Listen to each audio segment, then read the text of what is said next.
a good group of influencers go, and they went fully viral. They then had over millions of views across TikTok and Instagram. They actually had to scale their production up by 4 times because of the demand. There'd been queues every single day.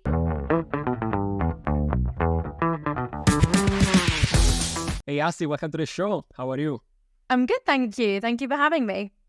Of course, today we talk about, not only influencer marketing, but also what does it mean to build, right? A platform, a business. We're going to go through that. I'm pretty sure that marketers listening in today will be interested to see also some of the behind the scene, right? Because usually we talk about, the creator economy in this podcast, influencer marketing, what does it mean to be, creators, influencers, and so on. But also always interested to see also the stories, right? Behind not only the influencer marketing per se, but also what does it mean to facilitate, right? The creator economy and be one of the founders and builders behind that. But before we get started, usually ask my, guests to introduce themselves using the MAP framework. That is basically the mission. So what do you aim to achieve with what you're building? The achievements, so anything that you're really proud of could be on your career or also personally, anything they want to share with us. That's what is the purpose. So basically, why do you do what you do? Cool. Well, yeah. So I'm Asti Wagner. I'm the founder of Invyted, an influencer marketing app that streamlines the collaboration process between brands and influencers. So in terms of our mission, so we really want to make influencer marketing as easy and accessible as possible for any size brand. So whether you're a small independent cafe to a multinational kind of actual product brand, we really want to make sure that any size brand can access influencers and easily collaborate with them.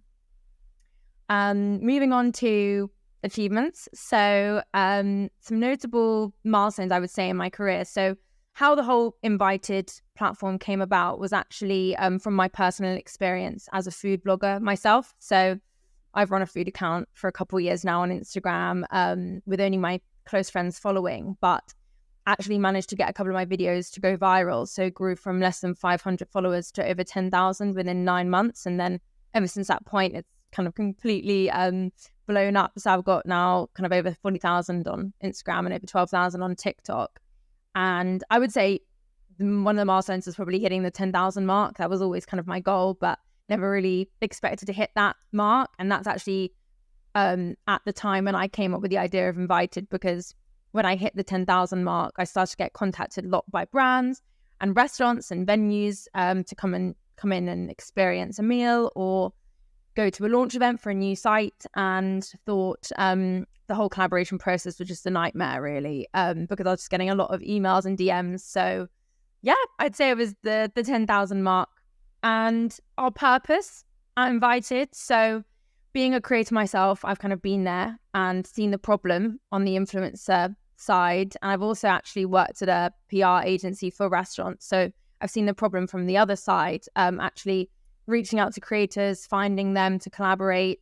It just takes a very, very long time. So I would say the purpose is really to solve the frustrations from both sides, from both brands and influencers, and streamlining the entire collaboration process. Fantastic, and thank you for that. Tell me a bit more, about your journey so far as a founder, right, of a tech platform. We all know that its ups and downs can be challenging. So, have you ever had, first of all, any, let's say on the good and the bad, right? Any haha moment that could be, sometimes on the good side, sometimes on the bad side. But anything that you experienced so far that made you realize that, you were either, again, experience some challenge or something you didn't expect while building such business? Yeah, of course. So obviously being quite a young tech founder as well is quite a daunting thing. I actually came straight out of university and was actually doing this throughout my last couple months there. So kind of went straight into startup life. And I think, there's a lot of ups and downs in the whole kind of startup journey, but especially being kind of young with people surrounded by you. Like a lot of my friends, they aren't founders. They're kind of going down the more traditional routes of finding a job and things, which is great, but it's just a very different life. I think you need to kind of put everything on the line and make sure that you aren't kind of listening to other people's opinions. I've had a lot of people kind of say, maybe look at what I'm doing, and it's kind of what are you doing? You're kind of working all weekends and spending your life on something which might not turn into anything. In terms of other challenges, I think I've had some experience in the past where I've kind of hired the wrong people, maybe. Actually, trusting people is kind of the hard challenge, just generally across everyone you kind of interact with. You don't really know what their intentions are, or if they're just kind of looking down on you in a way, especially because, being a young female founder in the tech world is quite a new niche thing. And so challenges, of course, like, comes and go. Also, like, really good things about, like, the awards and, having a good team helping you out and everything. Absolutely important. But, then you have to also understand, like, during the journey, right? Like, okay, what do we want to achieve? Like, what is the mission and everything? We already discussed it a bit, at the beginning there. But tell me a bit more about, like, your first, I would say, months, right, while building. Like, did you start with a specific type of, like, brands that you have in mind, or was, like, did they reach out to you? Like, tell me a bit more, how did you get the first brands in? And also, anytime, like, I also worked in marketplaces, right? And all the time there's the chicken and egg problem, right? You might have the creators but not the brands, you might have the brands but not the creators. So how did you solve that? And what type of brands did you start, like, working with at the beginning? Yeah, so of course we are a marketplace. We kind of work with both brands and creators. We need both sides to make it work. I would say initially the reason why we were quite lucky in the sense of getting quite a lot of brands and creators on board was honestly due to my own food account and my own experience there. I had already worked with a lot of food brands and restaurants, which is kind of where the platform started. But I'll get on to that where we are now. And I kind of just reached out to the people I'd already had contact with and just said, I'm building this app. Do you want to sign up pre-launch? We had quite a lot of people sign up pre-launch because it's quite an exciting new concept, I think, our app in this specific type of collaboration for, like, in-person visits and events. So I think that was kind of quite exciting being a part of this whole new concept. And I think, honestly, it was the same for the influencers. I think the influencers, I'd met a lot of them at events and things like that.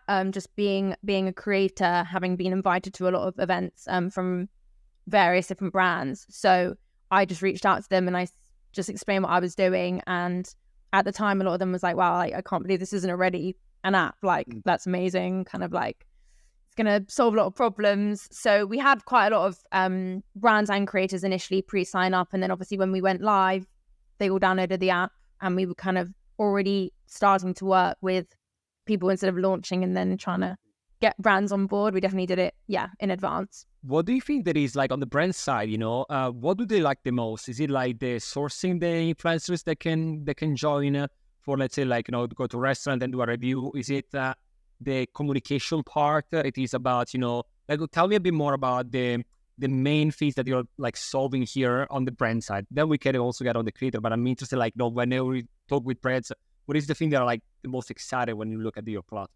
So we have various different features dependent on, of course, what the brand's looking for. We work across invites, events, and gifting. So essentially, invites is getting an influencer in for a free meal or experience in return for content. Event is very similar, having multiple influencers at once, and then gifting is sending product to influencers' homes. I would say that brands definitely like the fact that it's kind of an end-to-end platform. How it works on the brand side is they simply list up an offer, essentially creating a brief. They say, look, we're offering a free lunch for 2 at our restaurant. They push this out to our influencer community. Our influencers who are then interested in attending will essentially request a date and time. Or if it's a grab and go type venue, they can literally just turn up and redeem it in store and then essentially post their content. And something quite unique about the app as well is that we track all the content shared after. So the brands are able to track the content in real time. So I think that's definitely a very good part of the platform that they enjoy. Hello! Is your brand ready to amplify its reach? Well, the Influencer Marketing Factory is here to do just that. We are a global influencer marketing agency helping brands ignite their growth, from influencer identification to campaign strategy, handling legalities and agreements to managing shipping and logistics. We have it all covered. We work with hundreds of brands across different verticals, from Fortune 500 companies to DTC brands. And we don't just stop there. With detailed ROI analysis, we help brands like yours measure success, transforming impressions into actionable conversions. You can find us at the influencermarketingfactory.com or just search the Influencer Marketing Factory on Google. So you're like facilitating basically something that before it was either by DM, right, or by email. I can just imagine like how busy it can be and you lose things, right? So everything in one place. So on the brand side, absolutely. What about the creator? Is it because they can find maybe more opportunities of being inside the marketplace? Like, what are some of the other benefits you are noticing? And also, when you talk with them, like, did they like tell you anything that is either wrong in the system, like before, like that you build this platform? Like, did they find any challenges? Like, tell me a bit more about that. Yes, so of course. So on the creator side, I think definitely it's about firstly being a part of our community. So we do actually have a minimum requirement for influencers to join us. It is 10,000 followers currently. However, we do have a lot of people, 100K, 200K, even in the millions. But the fact that we have this kind of limitation means that people really strive to be a part of our community. And obviously when they join us, I think it really is just having access to a lot of exclusive opportunities that they might not have ever had access to previously. For example, we do some movie premieres.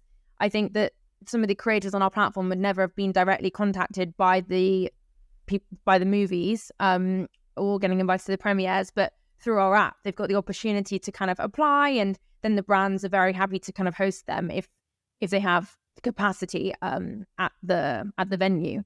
So I think it's having access to exclusive opportunities, but also the ease of booking. You can simply book things instantly rather than going back and forth on email, which even in my experience, sometimes arranging a simple dinner might take honestly, an email thread of over 20 emails, whereas this is very much like instant tap, you've booked. And are you noticing any, do you have a preferred or more common industry/vertical? I mean, we already said, about hospitality, but you are now saying also content that could be movie premiere. Are you noticing something that is primarily more, present compared to other industries, or are you seeing a bit of everything? So again, we've started in hospitality just from my experience in hospitality, although our creators are actually spanning across a lot of different industries. So this is kind of why we're now trying to expand out of hospitality, working with other types of venues like entertainment venues, like the cinemas, theaters, music venues. And with our gifting feature, of course, that means we can work with any type of brand. So we now started working with beauty brands and health brands and things like that. So we're trying to now kind of expand out. But I would say that, of course, when we started in hospitality, other hospitality venues are now seeing what we're doing, and then they tend to join on. So currently it's mainly hospitality, but definitely trying to expand. Nice. You said about gifting. So let's look into that for a second, because I really think that, 10 years ago was a big thing, when bloggers and everything, they were asking for samples, and then it kind of died out, and then now it's getting popularity again, right? Maybe you saw some videos also of bachelorette parties that are texting brands to get free things, right? Yeah. Right, and everything. And, pros and cons of that, of course, a lot of brands complaining, why are these random people just asking things for free? Others instead are jumping on it and getting a lot of really good, reach, organic reach. In your opinion, how to manage it in the right way? So just not wasting, let's say, money and giving away things to everyone. Have you noticed any good best practices for brands when they want to do gifting? Yes. So currently Invyted is very much on a gifted only basis. So the influencers aren't currently being paid for their reels or things like that. The reason being is the minimum requirements of content is very low that we're asking for in return for the gifted product. I definitely understand that creators should be paid for their content, which is why that feature is in our roadmap to do the more paid collaborations. But I would say that most brands that we're working with, some of them, especially the cafes and the fast food chains, are very happy giving away free food for just a constant stream of content. So I would say that, yeah, gifting is definitely a good type of collaboration for brands, because again, they don't have to pay the influencers. And I also think that, especially in the industry, there have been some influencers maybe just doing it for the money. So I think that a gifting is a way to kind of really see the influencers who are interested in working with the brand purely on the basis of trying the product. And then if they enjoy the product, they'll share amazing content. That's kind of where we sit. It's more of an honest review rather than you're getting paid to say certain things. Do you have any either case studies or like campaigns that you can share with us? Like something that you maybe noticed was like successful on both sides. So the brand was very good at explaining what they needed.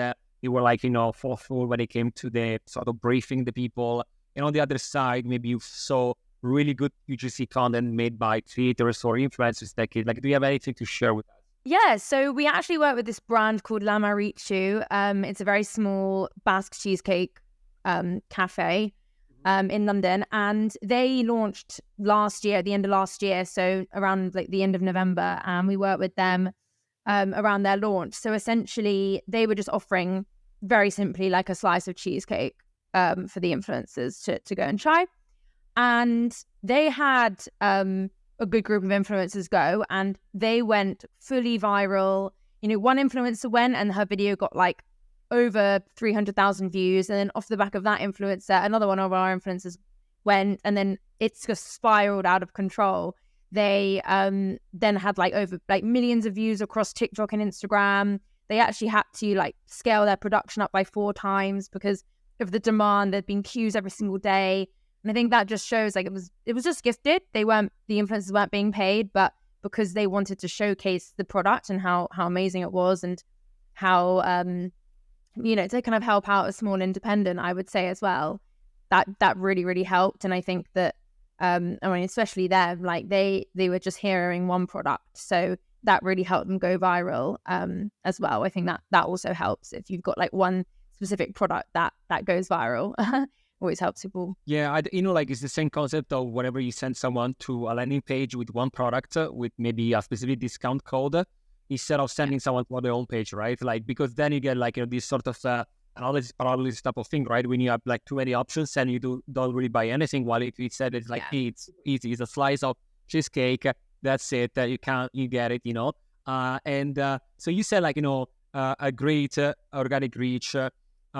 But many times, brands might go, let's say, viral for maybe 1 week, and then they are not able to manage and and maintain this growth / success. What do they do usually on your platform? Do they do it like every week to try to maintain that? Or tell me a bit more how, if you find anything that is successful for even smaller brands, that want to do that, and after they got, let's say, 1 million views, they're like, oh, wow, that's amazing. You got a lot of people in front of the door. But then, start sort of like decreasing in terms of popularity. So how do they maintain that? Yeah, so I would say that typically brands that are most successful would be running campaigns all the time. So it's very much like an always on strategy. So they don't just do one campaign and stop. They very much like run different campaigns maybe throughout the year, but they change up the offer. So for example, we've got some brands who maybe do like a monthly special. So 1 month, of course, 1 month might go viral, the next month might not, but at least there's like a constant stream of content and influencers visiting, and then it's more likely that the more that they put out offers, the more influencers visit, and then the more likely you'll go viral again. Instead of again just doing like getting one influencer in for like one piece of content and then it's just like stopped. I think that within the social media world, you always need to see content go out all the time, because otherwise, you might see it once and then forget about it. You need people to be constantly posting about your product. Yeah, I think there is over the board. I can see that more brands are finally understanding that influencer marketing is a must-have and not a nice-to-have anymore. And you have to constantly creating content, making collaborations, right? Because it's not like, I think before it was like one time off type of activations, and now they're like almost a retainer, right? They do it often throughout the year. Maybe some years ago it was only for certain holidays, but now we're noticing that with our clients, it's more like, let's do a yearly type of agreement, right? And every week there is going to be something out there. So glad to see those like small businesses, right? And local businesses are like also understanding that, because it's very important to, all the time. Is there anything else that I didn't ask you today that you want to share with us? Something that you didn't touch base on, or something that you're super excited about the industry? Anything that, again, maybe we missed out today that you want to add? But yeah, I would just say that, of course, if there's any brands out there that interested in working with our influencers, then we're here. And yeah, we're currently in the UK, but coming to the US very soon. So yeah, I mean, I live in New York City, and I can tell you that something like that would be very, very interesting, like to launch. Like there's so I think that like every time that I go on the street, there are like 5 new restaurants that they didn't. They're like definitely. Like London is like I would say the equivalent of like New York when it comes to Europe, like in the States. So I think that if something works very well there, then it can export the same like on other cities. So yeah, no, definitely. Fantastic. But Asti, thank you for joining me today. Best of luck with everything that you're building. I know that it's not easy. It's challenging, but I can give you also a lot of very good feelings at the same time, right? So again, best of luck, and thank you so much for joining me today. Thank you for having me. This was the Influence Factor by the Influencer Marketing Factory, and I'll see you next week.